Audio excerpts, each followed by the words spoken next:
Buenos días, tardes o noches a todos los compañeros del metal. En esta ruta del domingo 3 de noviembre de 2024, pues vamos a hablar de esta salida que ha tenido incluso 100 kilómetros de recorrido y, como no, quiero hablar, si tengo tiempo, de la noticia triste, lamentable y desgraciada de esta semana.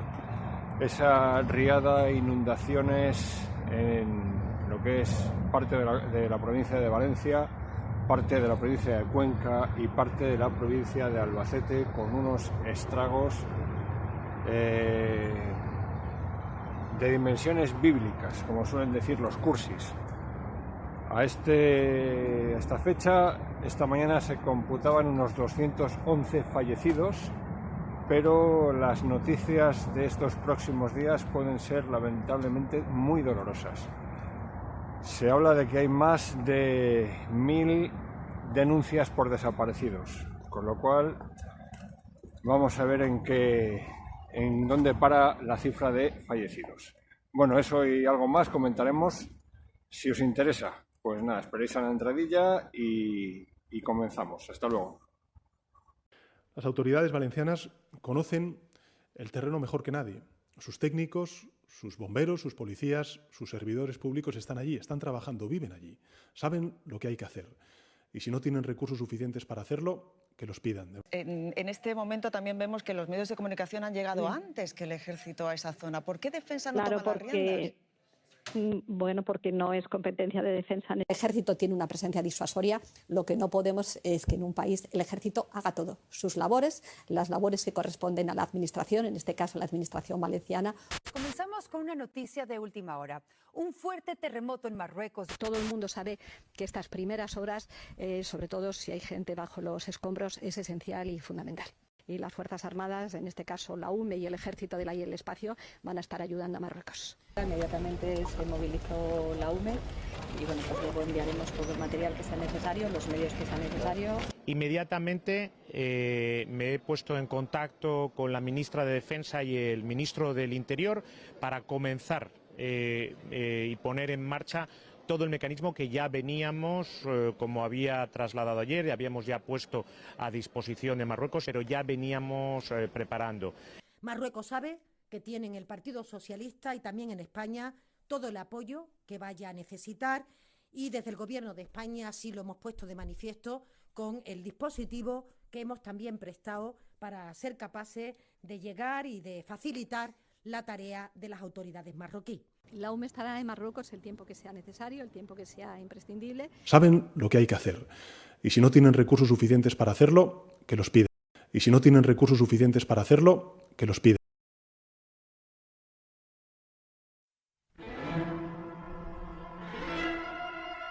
¡Qué delicia oler napalm por la mañana!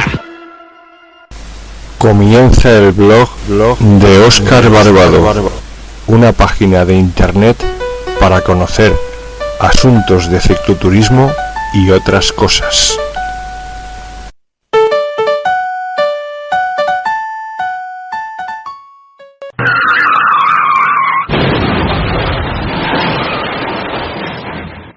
Hola, condenados.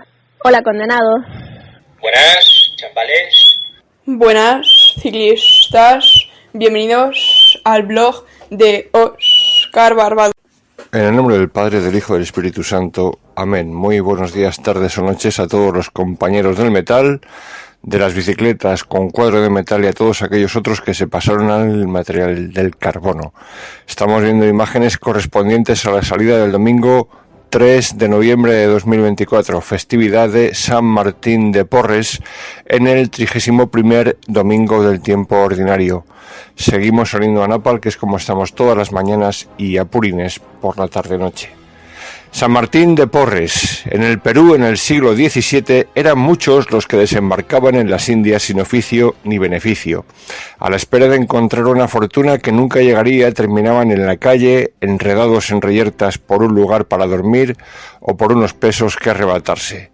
En el barrio limeño de Malambo, donde creció nuestro santo, vivían españoles empobrecidos, indios y negros, hacinados en corralones a la espera de ser vendidos. Martín sabía que los negros, mano de obra en plantaciones y construcciones, eran bien pagados como esclavos, y ya de fraile, cuando en su convento del Rosario hubo un gran problema económico, propuso al prior que lo vendiese en lugar de los objetos preciosos, con lo que intentaba conseguir un préstamo, alegando que él era propiedad de la casa y valía como 1000 pesos. Al prior se le saltaron las lágrimas y le contestó: Dios se lo pague, hermano Martín, pero el mismo Señor que lo ha traído aquí se encargará de remediarlo todo. Martín de Porres Velázquez era hijo del hidalgo español Juan de Porres, que fue gobernador de Guayaquil, y de la negra liberta panameña Ana Velázquez. El matrimonio entre ambos era impensable en aquella época, por lo que Juan se amancebó con ella y no se reconoció como legítimo a Martín hasta años después de su nacimiento, aunque siempre se ocupó de su sustento. La ilegitimidad fue la causa principal de que el santo no fuera admitido en un principio como fraile en el convento de los dominicos de Lima, sino solo como donado, es decir, recibía alojamiento y se ocupaba de la limpieza. Pero el santo de la escoba había aprendido desde su adolescencia en Malambo, los principios de la medicina aborigen, el uso de las plantas curativas y la relación de confianza entre quien cura y quien quiere ser curado, y puso todos sus conocimientos al servicio de los hermanos dominicos y de los enfermos que acudían cada vez más numerosos a Santa María del Rosario, pues su fama había corrido por toda Lima. Durante una epidemia de sarampión, narra un anónimo de la época, parecía una casa de locos la enfermería, porque cada uno de los enfermos con el frenesí gritaba, salíase de la cama y hacía otras cosas como hombre privado de juicio. ¿Quién podría con tanto y para todos? La caridad del venerable Fray Martín, que a todos apaciguaba en sus locuras y a todos aplicaba los remedios, a todos hacía que comieran y bebieran, aunque aquellos en el frenesí se resistían.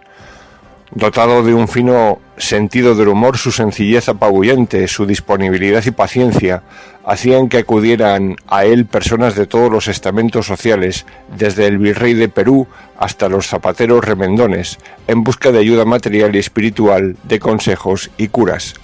Se le atribuye el don de la bilocación. Cuentan que mientras estaba en su celda fue visto llegar junto a la cama de algunos moribundos para consolarlos, y que a veces salía del convento para atender a algún enfermo y volvía a entrar sin que nadie le abriera y sin la llave de la puerta. Cuando le preguntaban cómo lo hacía, contestaba riéndose: yo tengo mis modos de entrar y salir. Podría haber sido un médico excepcional y adelantado a sus tiempos, porque entendía la complejidad del drama de la enfermedad, sobre todo en la gente humilde. Conocía las consecuencias físicas y psicológicas de la miseria y la privación. Tenía una lista de pobres vergonzantes, es decir, personas que habían sufrido reveses de fortuna y se avergonzaban de que se viniera a saber. Los recibía en secreto, les procuraba comida y ropa e intentaba que no se perdieran.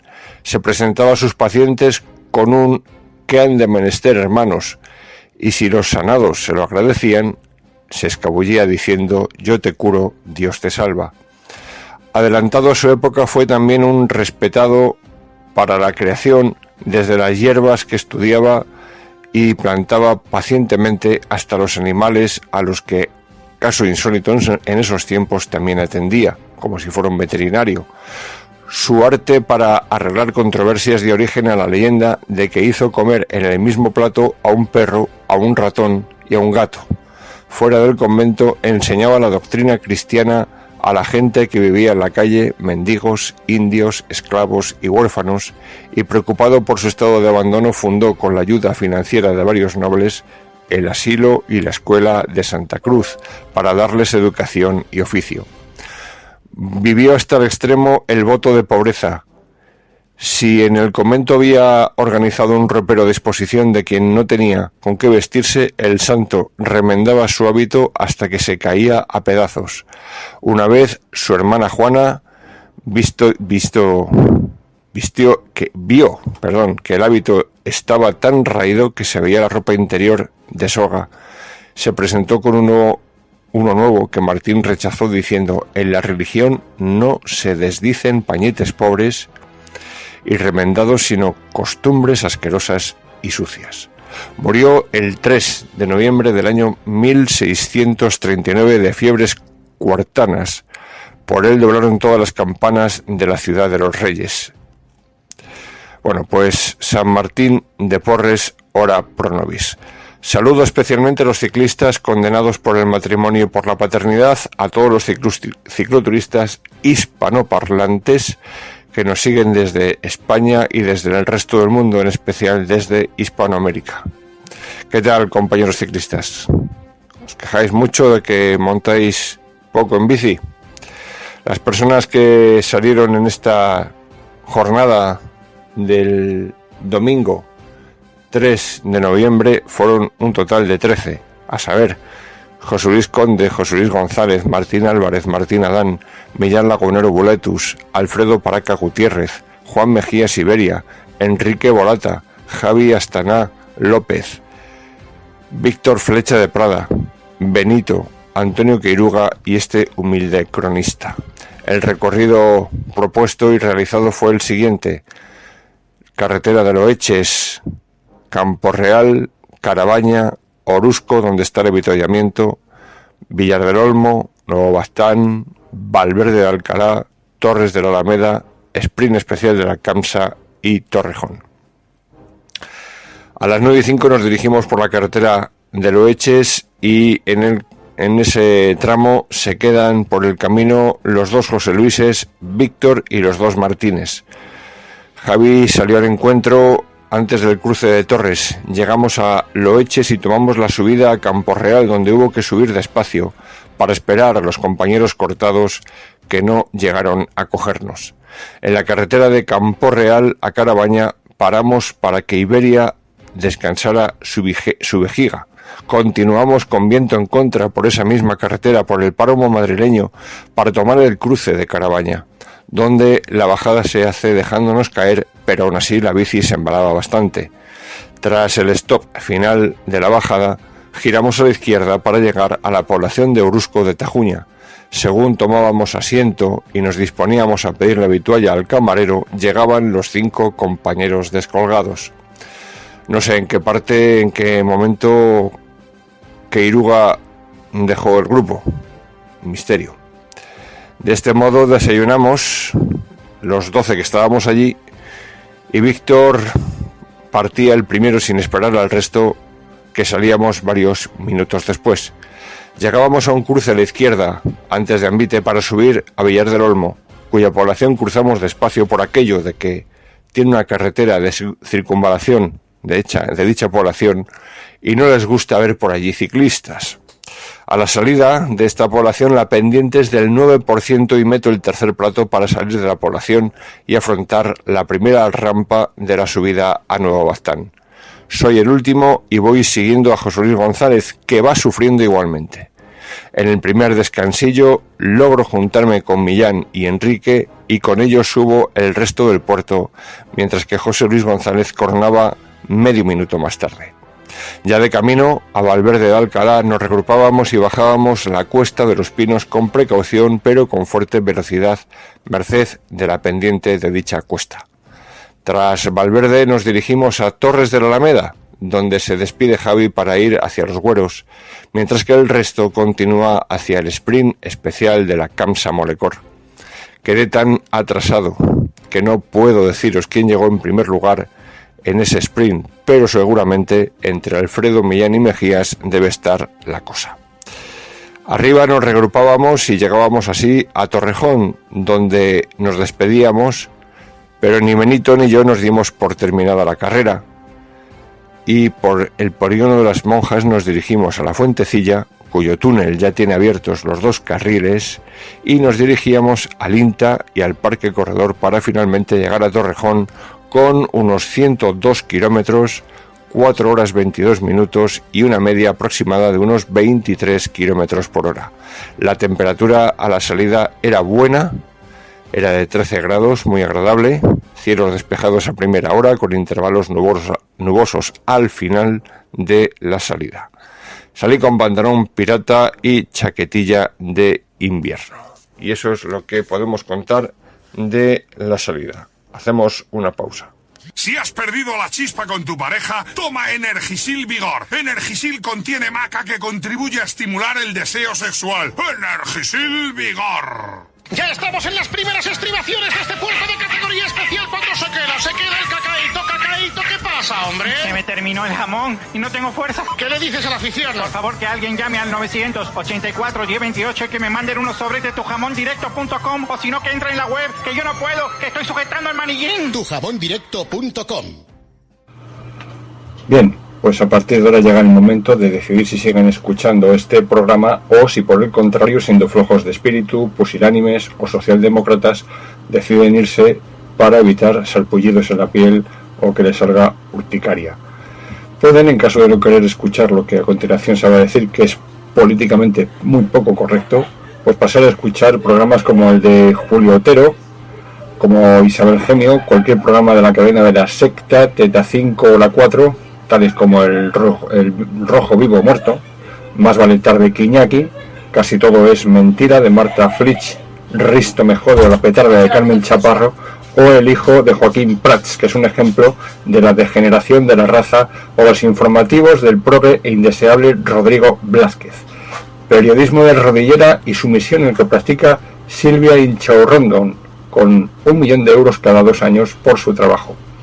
También pueden irse a disfrutar de programas como los de la señora de los labios recauchutados, llamada Susana Griso, indigna hija del gran investigador de CSI Las Vegas, Grison, programas como los de Sonsoles Onega, hija de un activo franquista hasta el año 1975 y antifranquista en la actualidad. Quiero recordar también a la ya desaparecida de los platós de televisión, o al menos yo no la veo, la tal Elisa Beni, pedorra equiparable a la directora del Plural Digital, Angélica Rubio. De esta creo que hoy debería hablar un poquito, tal es para cual. Esther Palomera, Carmelo Encinas, cuyo carnet del PSOE se les transparenta por el bolsillo de la camisa. Petardas y verduleras como Ana Pardo de Vera, esa señora de pelo sucio. La zumbada y emporrada y afiliada a Podemos de Cristina Fallarás. Ya saben que este programa que dirige este viejo lesbiano va dirigido a aquellos que el sistema califica como machirulos, heteropatriarcas, opresores y fascistas. Por lo tanto, antes de aullar con furia porcina sobre los comentarios y opiniones vertidos en este vídeo, le aconsejo que lo deje. ¿Quién es ese sistema que nos califica de este calificativo de heteropatriarcas, opresores, fascistas, machirulos? Pues gentuza como por ejemplo Ángels Barceló, de la cadena SER, que es la autoridad que otorga a los habitantes de esta nación el carnet de demócrata o el carnet de fascista, o su compañero, el educadito Javier Ruiz, muy modosito él. Además, conviene recordar a Ángeles Barceló en esta semana, porque igual que ha habido un desastre con víctimas mortales que se cuentan por decenas y por cientos, Ángeles Barceló fue la que nos dijo, cuando se hundió el Prestige, que por fin había llegado el petróleo a tierra. Que por fin, no que lamentablemente, que por fin. Fue la que se puso a dar las 12 campanadas de Nochevieja desde la zona cero Muxía. Bueno, pues vamos a ver si este año se atreve a dar las campanadas esta hija de la gran perra desde la zona cero de Valencia, cualquier pueblo de estos afectados como Chiva, como Siribella, cualquier de estos que están jodidos, a ver si hace desde allí las campanadas. Bueno, vamos a ver por dónde empezamos. Aunque no se deben dar las cosas por supuestas, supongo que todos conocéis que la pasada semana, el martes día 29 de octubre de 2024, se produjo una gran lluvia torrencial en buena parte de España, pero donde se focalizó fue en Valencia y sus comarcas aledañas. La lluvia provocó, o al menos se contabilizaron 400 litros por metro cuadrado en muy pocas horas. Eso fue a última hora de la tarde y pilló a muchas personas en carretera saliendo del trabajo o entrando a los turnos de noche, y provocó pues que se produjesen inundaciones en carreteras con pérdidas de vehículos, inundaciones en viviendas, locales, centros comerciales, carreteras cortadas, vías del tren estropeadas, etc. A primeras horas del día siguiente, del miércoles 30, los muertos se contabilizaban en torno a los 51 muertos, producto o por motivo de la gota fría o dana. La dana es una depresión atmosférica que no sé qué es, unas siglas, ahora mismo no sé deciros lo que significa. Lo que se ha llamado toda la vida una borrasca, gota fría. A las 15 horas de ese miércoles ya el número de muertos ascendía a 70. A las 19:30 horas leíamos 92 muertos solo en la provincia de Valencia, porque hay algunos pueblos de la provincia de Cuenca y de la provincia de Albacete que también estaban seriamente afectados. Finalmente la cifra ha ido ascendiendo y el sábado 2 de noviembre el número de muertos, pues voy a consultarlo, pero creo que es de 202, o era de 202. Vamos a ver, 211. Además ha habido en las tareas de rescate 19 voluntarios intoxicados por monóxido de carbono en Chiva. O sea que es que está siendo hasta muy peligroso, claro, estas tareas de rescate. Bueno, al final está siendo un desastre natural, pero con grandes estragos para la población civil en cuanto a pérdidas materiales y pérdidas de vidas humanas. Ha habido una señora, la ministro de Defensa, doña Margarita Robles, que se ha atrevido a afirmar en los días posteriores que no había un hito así en 5.000 años. No sé esta señora si tiene registros históricos de las lluvias torrenciales de 5.000 años. Yo creo que desde el final del Neolítico la costa valenciana, el levante español, sufre gotas frías casi todos los años, con mayor o menor intensidad y focalizándose más al sur o más al norte entre las provincias de Almería y las provincias catalanas. En el año 1957, la catástrofe provocada por la Gran Riada de Valencia dejó 81 fallecidos, lo que provocó que se desviara el cauce del río Turia de la capital, Valencia. Que se desviara, no, que por obras de ingenieros se desviara. Gracias a ello, la ciudad de Valencia se ha salvado esta vez, en el año 2024, de que se repitiera la misma historia. Eran los años de Franco.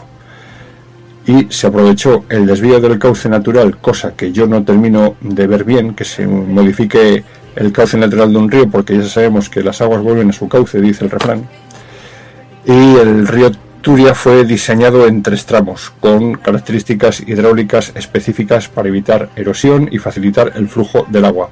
La obra demandó la instalación de diversas estructuras, tales como el azud del repartiment, ubicado al inicio del nuevo cauce, con el propósito de distribuir el agua hacia las acequias de la Vega de Valencia, el azud de Chiribella, construido para disminuir la cota del cauce y controlar la erosión del fondo.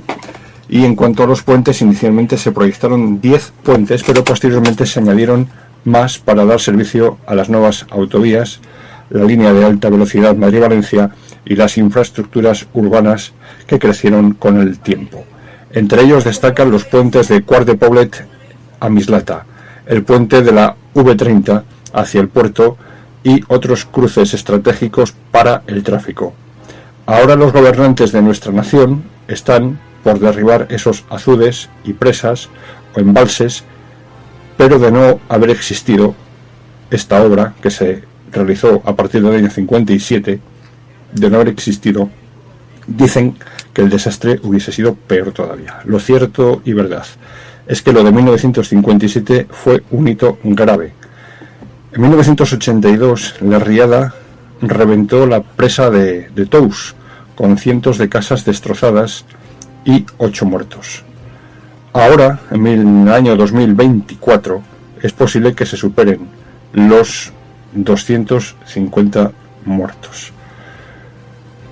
A esta hora, este fin de semana, las denuncias por personas desaparecidos llegan a contabilizar a 1.900 personas a las que se le echa de menos. 1.900 personas que esperemos que muchas aparezcan en un hospital, aparezcan que estaban refugiadas en casas de otras personas y que no tenían teléfonos móviles de contacto, de alguna manera que puedan aparecer esas 1.900 personas, muchas vivas, pero la dureza de los próximos días va a ser tremenda, porque cuando hablamos de 1.900 desaparecidos, muchos están en el mar, en los cauces de los ríos atrapados bajo ramas, dentro de vehículos, dentro de casas anegadas. No os creáis todo lo que dicen los progres de que este desastre natural se debe al cambio climático, como ha dicho la petarda y la corrupta de Ursula von der Leyen, la presidenta de la Comisión Europea. No os lo creáis. Esto, ya digo, está siendo periódico. Casi todos los años por estas fechas, después del verano, en la costa levantina se produce una gota fría. ¿Por qué? Porque es el momento en que las temperaturas del agua del Mediterráneo, que son cálidas y húmedas, se juntan con masas de aire frío que entran y eso provoca esas borrascas y gotas frías. Eso es habitual. No es culpa del cambio climático. No os creáis estas petardos. Y esto es así desde el final del Neolítico. La pena es que los servicios meteorológicos no hayan sabido prever y avisar de lo que se venía en pocas horas, y sin embargo nos quieren convencer de que saben qué clima va a hacer dentro de 10 años, qué animales se van a extinguir dentro de 10 años y hasta dónde llegará el nivel del mar dentro de 10 años. Nos dicen que va a desaparecer la manga del Mar Menor, etc. No os dejéis engañar por estos chorizos, terroristas, falsos feministas, huelebragas y zurdos de mierda.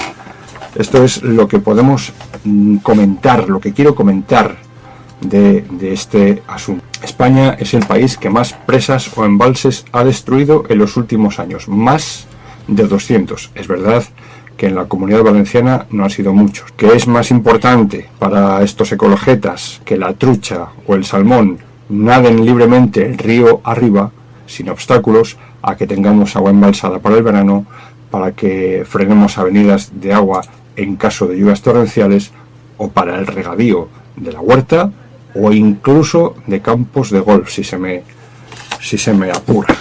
Son ya pocos, pero algunos medios de comunicación los que en estos días están comentando y trayendo a colación que este desastre hubiese sido mayor en el caso de que el río Turia hubiese seguido su cauce antiguo y que por lo tanto Franco o el régimen de Franco evitó una tragedia aún mayor.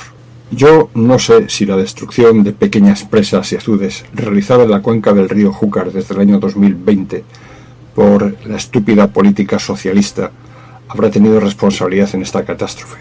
Lo que sí que es que gracias a la política del anterior jefe de Estado, el general Franco, embalses y el Plan Sur de Valencia, la catástrofe no ha alcanzado dimensiones inimaginables a estas alturas. En medio de la desgracia y la limitada capacidad ante las fuerzas de la naturaleza hay responsabilidades a definir. Pero hay responsabilidades por incapacidad e ineptitud en la gestión del socorro y la ayuda. Resulta que el gobierno de España está dirigido por principalmente el Partido Socialista en una coalición frankenstein con terroristas, separatistas, nacionalistas, comunistas, etc. Y resulta también que la Comunidad Valenciana está dirigida por el Partido Popular, con lo cual hay un choque de administraciones, como pasa con Isabel Díaz Ayuso y el Gobierno de España. El Gobierno de España critica que todo el asunto de los servicios de emergencia corresponde llevarlo a la comunidad autónoma y que era la responsable de haber avisado de la existencia de lluvias torrenciales inminentes. Y eso puede ser verdad, porque aquí en Madrid, hace un año o dos, me acuerdo que a todos los teléfonos móviles de los que estábamos en Madrid nos sonó una alarma de que se preveían lluvias o nevadas, que al final no llegó a ser nada. Incluso se llegó a suspender un partido de fútbol en la capital madrileña. Eso ha fallado en el caso de Valencia, y además me acuerdo que en el caso de Madrid hubo protestas porque decían que con esto lo que se hacía era asustar a la población, coaccionarla para que no salga, etcétera, etcétera. Bien, sin embargo, el gobierno central tiene la responsabilidad de la seguridad pública, la policía, por ejemplo. Y lo que es cierto y verdad es que una vez producido el desastre, no se ha movilizado seguridad pública en absoluto. Sí que se han hecho presentes los servicios de urgencia de la Unidad Militar de Emergencia, de la UME, esos militares que van con traje de barrendero. Inmediatamente se supo y se vio que era insuficiente, muy insuficiente la presencia de la UME y que hacía falta más personal. Y se demandaba personal militar, con maquinaria pesada militar, grúas, tractores, generadores, en fin, una cantidad de medios que tiene a disposición el ejército. Sin embargo, parece ser que eso de llevar soldados, no con el traje de barrenderos de la UME, y entiéndaseme, lo digo sin ánimo de ofender ni a los barrenderos ni a los militares de la UME, es una manera gráfica de hablar, que de pasar a ver esos uniformes negritos con fluorescentes de los barrenderos, pasaríamos a ver uniformes caquis del ejército de tierra o del ejército del aire. Y por ahí parece ser que no quería pasar el ejército. Oye, que es Valencia, que como dice el himno de Valencia, para enaltecer a España, y esto no es la provincia de Gerona, para meter al ejército y que pueda decir, ¡ay madre que nos invaden! Bueno, pues el ejército no ha entrado a formar parte de los servicios de restauración de la situación hasta última hora del viernes 1 de noviembre y el sábado 2 de noviembre, lo cual hace que se haya perdido mucho tiempo en el rescate. Se espera que haya pocas personas con vida de las que estén atrapadas en algún sitio, se les da por ahogadas mayormente, pero bueno, siempre cabe la posibilidad esa. Incluso un país con un presupuesto y un Producto Interior Bruto tan bajo como el de El Salvador, un país que lleva en guerra 40 años, que desde que entró Bukele parece que el país empieza a funcionar, pues el gobierno de Bukele en El Salvador ha ofrecido a España traer una treintena de personas expertas en rescate. Por supuesto, este gobierno ha dicho que no, y ha dicho que si hace falta se traerá dinero de la Unión Europea. Bueno, pues parece mentira que un país en el que el 40% del Producto Interior Bruto, es decir, de lo que ganamos todos los españoles y todas las empresas españolas, el 40% se va en impuestos, tenga una situación tan lamentable de coordinación de servicios y de ausencia de medios. Hay personas que están demandando agua para poder beber y para poder lavarse, y llevamos 4 días largos sin abastecimiento de agua. Se prevé que la red ferroviaria afectada estará en servicio después de 3 semanas. Las autopistas están en algunos lugares sin puentes, con socavones, etcétera. Bueno, pues eso se requiere presencia urgente del ejército y de las empresas constructoras. Este señor ha ido a hacerse la foto, Sánchez, no se ha manchado los zapatos de barro, ha ido con el helicóptero porque las vías de comunicación terrestre están en muy mala situación, y bueno, pues ha sido recibido como se recibe a un político felón, a base de insultos y de llamarle hijo de no sé qué.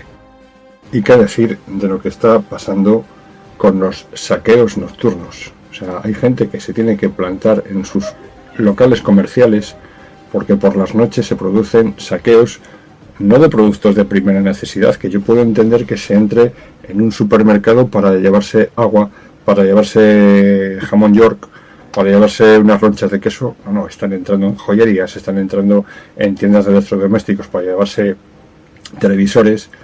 Incluso se ha conocido que un voluntario de uno de estos pueblos afectados bajó de su casa con las botas de goma, con una pala para ayudar a esto, y mientras tanto le ocuparon el piso, que cuando volvió llamó a la Guardia Civil para decir que le habían ocupado el piso, y la Guardia Civil, lejos de entrar y echar a hostias al ocupa, pues ha dicho que están esperando a ver si se va voluntariamente. Ya me decís vosotros ¿Qué puto país tenemos? ¿Qué población tenemos más repugnante? Si es que el pueblo español, por muchas muestras de solidaridad que se estén produciendo, es que hay veces que da asco, la verdad.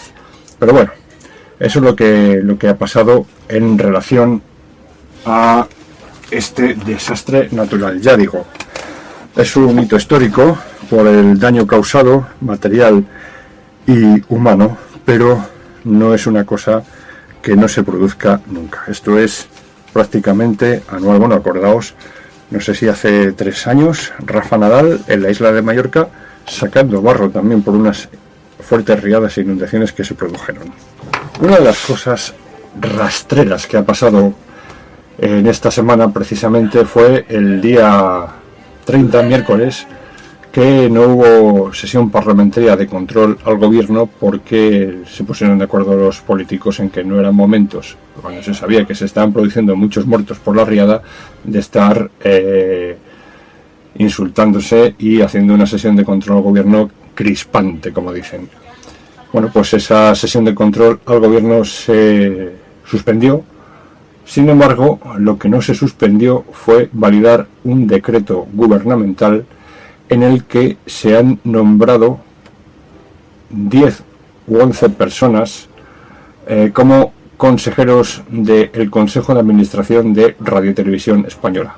El Consejo de Administración de una empresa es el órgano que dirige la empresa. Generalmente las grandes empresas como bancos y grandes compañías tienen un consejo de administración donde existe un presidente y luego un consejero delegado que suele ser el que tiene las facultades de todo el consejo. Bueno, pues en ese día se les ocurrió a los socialistas, que no tienen ningún tipo de pudor, de nombrar nuevos consejeros por parte del Congreso de los Diputados. Y en este Consejo de Administración existen personas afines a todas las familias políticas que sustentan este gobierno, excepto la banda de etarra EH Bildu, que dice que no ha querido participar en la negociación porque no aspiran a ocupar puestos estatales. Y bueno, ¿qué nombres podemos tener que sean conocidos? Pues por parte del Partido Socialista tenemos un tal José Pablo López, que fue director de contenidos generales de Radio y Televisión Española en el año 22. Fue uno de los responsables en fichar a David Broncano. Tenemos a Esther de la Mata, que es una de las señoras que antes de ser consejera de Radio y Televisión Española ha sido afín y subordinada del ministro Bolaños. Tenemos, como no, a la ya mencionada anteriormente Angélica Rubio, directora del Plural Digital, empresa que edita dicho medio. Rubio ha trabajado como periodista en varias cabeceras y radios, asumiendo cargos directivos en algunas de ellas. Además ha participado y participa como analista política en varios programas de televisión como Al Rojo Vivo, La Sexta Noche, Más vale tarde que Iñaki, Liarla Pardo. Y en la misma línea cabe interpretar el nombramiento de Angélica Rubio como un ser sociata que no tiene ni oficio ni beneficio. Si la cara es el espejo del alma, pues mirando la fotografía de este sujeto despreciable podemos saber cómo es su alma. Es una mercenaria de izquierdas y se prestó a difundir la noticia falsa, porque estos que dicen que los pseudomedios dan noticias falsas, esta sí que es falsa, tanto ella como su periódico, como las cosas que dice. Fue capaz de decir una mañana en ese programa de Al Rojo Vivo que el juez que está investigando a Begoña Gómez, la mujer de Pedro Sánchez, dijo que este juez tenía 2 DNIs falsos y que lo dijo así en la antena para decir que con unos DNIs compraba unas propiedades y con otro número de DNI compraba otras, cuando puede ser que 2 personas tengan el mismo nombre y apellidos y al ser 2 personas distintas cada una tenga su propio DNI. Esto es Angélica Rubio, una que practica igualmente el periodismo de rodillera, que ahí agacha la cabeza entre las patas de sus jefazos para tener buenas tragas. Rosa León, esa cantante que nos cantaba lo de que se curaron con la vacuna Nu, esta de canción que cantaba a los niños, pues esta Rosa León es también ahora consejera de Radio y Televisión Española. Mercedes de Pablo, viene del PSOE andaluz, directora del Centro de Estudios Andaluces. Consejeros también propuestos por Sumar, Marta Rivas, que ha sido diputada en el Parlamento de Cataluña. en representación de Esquerra Verde, o sea, una separatista. Tenemos a María Teresa Martín del CAZ, propuesta por Sumar también, vinculada a comisiones obreras. Por cierto, comisiones obreras y UGT, no sabemos qué han ofrecido a estas víctimas de la riada. Sergi Sol, de Esquerra Republicana de Cataluña, pues es un separatista en el Consejo de Radio y Televisión Española. Otro propuesto por Junts pel Sí, el Puigdemont, un tal Miquel Calçada. Miquel Calzada, lo que pasa que el hijo de puta se cambió el nombre de Miguel Calzada por el de Miquel Calçada. Bueno, pues este es un tal Miki Mocto, que no le conocen ni en su puta casa a la hora de comer, y también le han nombrado consejero de Radio Televisión Española. Y como no, el Partido de los Negocios Vascos, el PNV, ha nombrado a dos personas. Una tal María Solana, un cargo dentro de esta lista que fue anteriormente portavoz del gobierno de Navarra de Usía Barcos y consejera de Educación, y fue miembro previamente del Consejo Asesor de la Radiotelevisión Navarra. Y un tal Mariano Muniesa es un periodista musical. Bueno, pues estará ahí para dar la nota musical a este elenco de esbirros del gobierno, que mientras que toda España nos quedábamos helados al conocer que de momento había 50 muertos en la Ría de Valencia, estos hijos de puta a esa misma hora daban palmas con las orejas, porque su nombramiento como consejeros de Radio Televisión Española les supone unos ingresos brutos de 100.000 euros anuales. Una cantidad nada desdeñable y que yo no la gano muchos años, esos 100.000 euros. Es una cantidad a la que difícilmente llego. Bueno, pues estos hijos de puta, por no hacer nada, o por sí, por hacer mucho contra la libertad de expresión y en favor de su gobierno socialista, van a estar pagados con esas cantidades. Volviendo sobre el asunto de la riada. Bueno, pues sobre este asunto también, que no se me olvide destacar que la empresa Inditex, la que dirige Amancio Ortega, ha donado 4 millones de euros a las ayudas a los damnificados por este desastre.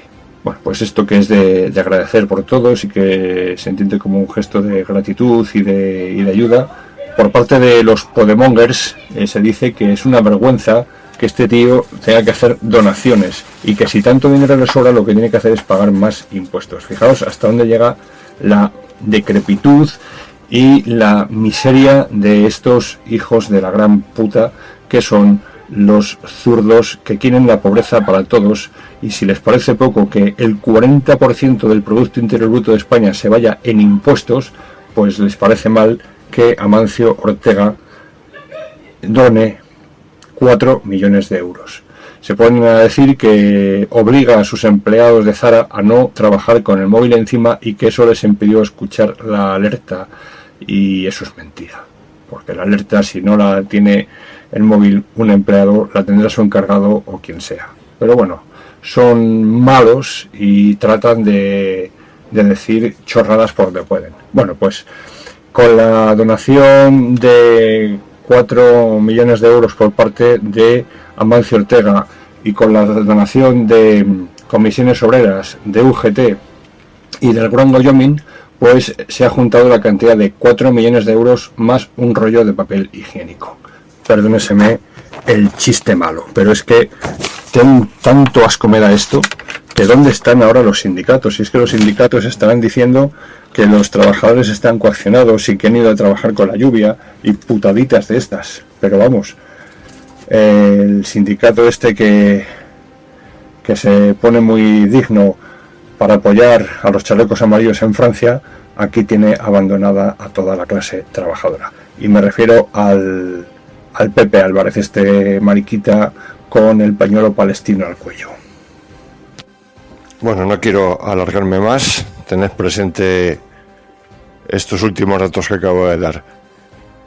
Del Producto Interior Bruto de España, el 40% se nos va en impuestos para pagar a todos estos desgarramantas. Pagar impuestos que no se destinan a tener mejor el campo, a tener más limpios los ríos, sino que se destinan a proyectos culturales como que aprendan a decir hijos, hijas e hijes. Tenemos gente que es capaz de decir que lo que tiene que hacer Amancio Ortega es pagar más impuestos y hacer menos donaciones. Pero claro, si paga más impuestos, el dinero se va a destinar a donde quieran los zurdos, mientras que Amancio Ortega donará el dinero a los fines que él considere más adecuados. Tened presente también que en un principio el fallo de no comunicar la alerta por riadas pertenecía a la Comunidad Valenciana, a Mazón y al PP. Pero, una vez producido el desastre, el psicópata Pedro Sánchez decide no hacer nada y que sea el gobierno autonómico el que le solicite ayuda. La ayuda la solicita el gobierno autonómico y la solicita también el pueblo español. Mayor ejemplo que la muestra de indignación a la visita de los Reyes con Pedro Sánchez y el señor Mazón, y cómo Pedro Sánchez no pisaba el barro. Y me quiero acordar cuando en el 2015 hubo unas inundaciones en Aragón y Navarra por desbordamiento del río Ebro. Allí se desplazó Sánchez siendo jefe de la oposición y decía que qué coño tiene que hacer el señor Rajoy, presidente del gobierno, para venir a ver esta situación y a mancharse los zapatos de barro. Bueno, pues ahora se está dando cuenta que no es tan fácil gobernar y que a él le quieren mucho en la India y en Marruecos, allí donde va soltando la pasta de los españoles, pero donde verdaderamente hace falta emplear la pasta de los españoles, allí es muy mal recibido. Nada más, me despido con la esperanza de volver a publicar un vídeo. Siento la mala calidad del sonido de este vídeo y bueno, pues hoy nos despedimos con menos chistecillo y gracieta porque la situación es bastante dura y lamentable. Hasta la próxima.